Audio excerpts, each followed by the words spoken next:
The Cardinals 25 days away from the start of training camp, and since we're sticking with this 25 theme, they averaged about 25 points per game. When Carson Palmer was healthy, almost 10 fewer points per game after Carson got injured. That brings us to our first question from Riley Ritchie.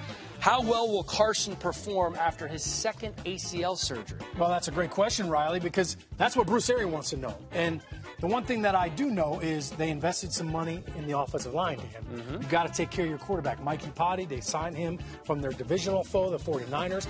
They also drafted a running back in the third round, David Johnson from Northern Iowa. So I think they're going to try to be more committed to the run game. But make no mistake about it, Bruce Arians, he wants to throw the rock.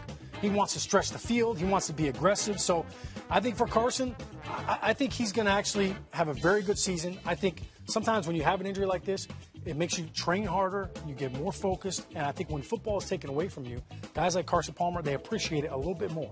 And by the way, Carson Palmer way ahead of schedule. He's been looking great throughout the offseason, ready to go. He declares himself 100%. A lot of questions about the offense on Twitter, also some questions about the defense as well. Give me your thoughts on how the Cardinals are going to be now that Todd Bowles has moved on and they've lost a couple of pieces as well. This is going to be very interesting to watch how this plays out. James Betcher takes over for Todd Bowles, and I think, you lose Cromartie. You're playing in this tough division, and I think there's going to be some growing pains there because early on, as a defensive coordinator, you've got to really adjust to what offenses are trying to do to you. And I thought Todd Bowles always did a great job of attacking offenses.